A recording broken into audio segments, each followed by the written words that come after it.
Baheula di Tatar Sunda aya hiji pusaka karuhun nu disimpen di leuweung Galunggung. Pusaka ieu lain kanggo kakawasaan tapi kanggo ngajaga karapihan lembur jeung kasucian alam. Amanat pusaka ayeuna dipasrahkeun ka saurang budak ngora ngaranna Arya. Kuiket karuhun ieu abdi janji bakal ngajaga pusaka dugi ke akhir napas. Tapi teu sakabeh jalma satuju kana amanat eta. Muncul hiji lalaki sarakah Ki Angkara anu hayang pusaka pikeun kakawasaan.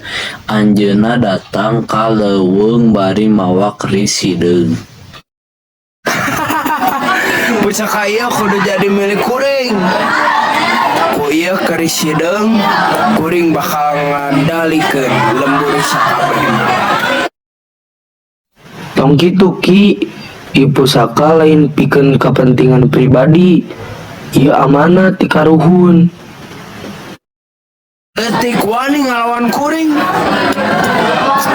Rasakeun ieu kekuatan poek.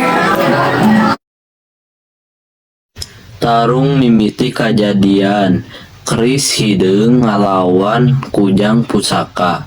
Arya eleh tanaga tapi hatena tetep teguh. Arya mundur, awakna lemah. Dina jero leuweung nu poek mucunghul cahaya bodas. Eta teh Nyi Larasati, roh pangjaga leuweung anu datang pikeun mere pitulung. Arya, tong sieun. Kakuatan serakah moal kungsi menang ngalawan hate nu suci. Candak selendang bodas ieu minangka panglipur sarta obor cahaya pikeun ngalawan poekna Ki Angkara. Hatur nuhun Nyi, ku pitulung anjeun abdi bakal neruskeun perjuanganna.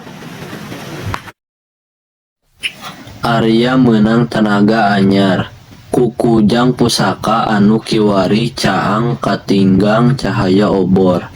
Anjeunna siap ngalawan deui. Arya balik deui ka Medan.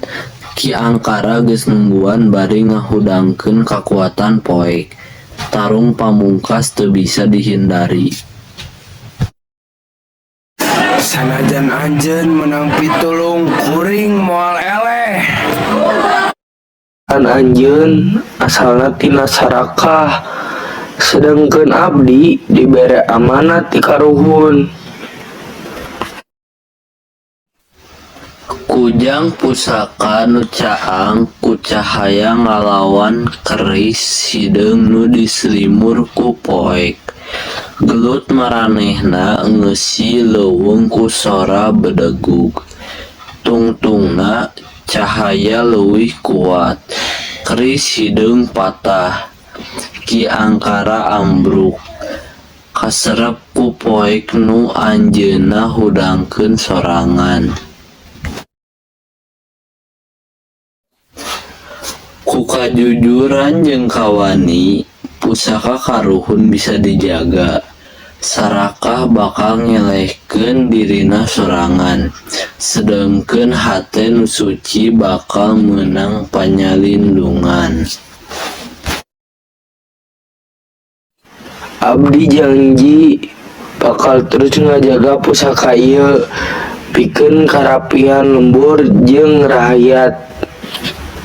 Pusaka Galunggung mangrupa warisan budaya Sunda anu ngandung ajaran moral, sosial, Sing tetap satia kana amanat Ieu karuhun. pusaka ngajarkeun supaya jalma Sunda ngajaga kabuyutan, ngahormatan leluhur, hirup rukun, adil jeung wijaksana. Sajabati eta, Galunggung oge jadi lambang jati diri jeung kearifan lokal urang Sunda.